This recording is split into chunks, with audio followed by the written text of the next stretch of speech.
Ya, kami kembali ke tarif dagang Donald Trump. Menyoal tarif dagang Trump, ini tarif dagang kembali menjadi sorotan. Kali ini Amerika Serikat di bawah Presiden Donald Trump kembali menggulirkan kebijakan tarif baru yang menyasar Indonesia dan sejumlah negara Asia. Tarif sebesar 32% akan mulai diberlakukan awal Agustus 2025. Lantas, seberapa besar dampaknya bagi perekonomian Indonesia? Kita akan mengulasnya bersama.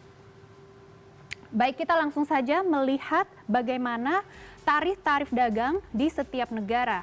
Dari awal kita melihat ini Laos dikenakan 48%, 48, mungkin ini kurang jelas, kita tulis kembali. Lalu setelah dinegosiasi ulang menjadi 40%. Lalu kita melihat Myanmar dari 44% menjadi 40%. Lalu kita lihat di sini juga ada Kambodia dari 49% menjadi 36%. Thailand 36%, tetap 36%. Bangladesh 37, turun 1% menjadi 2%, menjadi 35%. Lalu Serbia 37% menjadi 35%.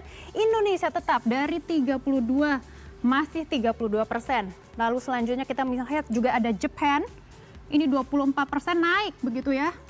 Ini pemerintah Jepang juga dihujat begitu. Karena naik 1% menjadi 25%. Lalu kita lihat Malaysia. Ini juga naik, tapi dari 24% hanya naik 1% menjadi 25%. Ini negara tetangga kita. Lalu kita lihat ada beberapa negara lainnya juga dikenakan 25% setelah negosiasi ulang bersama dengan Amerika Serikat. Lalu kita melihat ini adalah daftar produk Amerika Serikat yang dibeli oleh Indonesia. Bagi Indonesia, tarif ini bukan sekadar angka di atas kertas. Amerika Serikat adalah mitra dagang utama. Nilai ekspor kita ke Amerika Serikat di 2024 sudah mencapai lebih dari 28 miliar dolar Amerika Serikat. Jika tarif ini berlaku penuh, bisa berpengaruh langsung ke industri padat karya seperti tekstil, alas kaki hingga furnitur. Bahkan ekspor sawit juga terancam bisa anjlok hingga 20%. Lalu kita juga melihat sebenarnya sebelumnya pemerintah Indonesia juga sudah menawarkan sejumlah pembelian besar-besaran dari Amerika Serikat.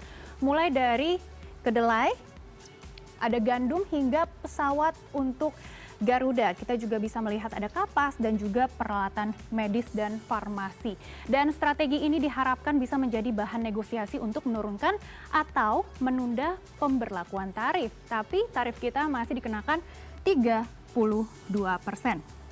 Selanjutnya kita lihat bagaimana daftar produk Indonesia yang dibeli oleh Amerika Serikat. Sebenarnya relasi dagang ini saling terkait ya. Kita banyak mengimpor bahan pangan dan alat berat dari Amerika Serikat.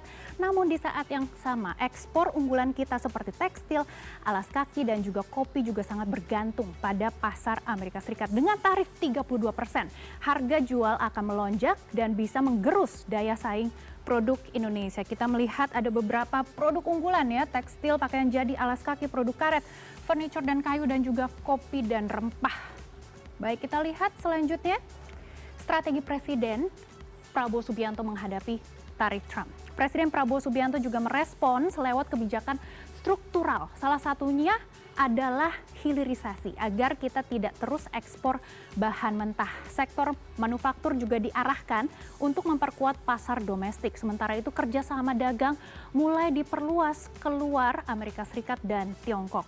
Memang tarif Trump ini menjadi sinyal keras bahwa era dagang bebas tengah dikaji ulang oleh kekuatan besar dunia. Indonesia tidak hanya dituntut untuk merespons cepat, tapi juga strategi jangka panjang yang memperkuat ketahanan ekonomi kita. Dan CNN Indonesia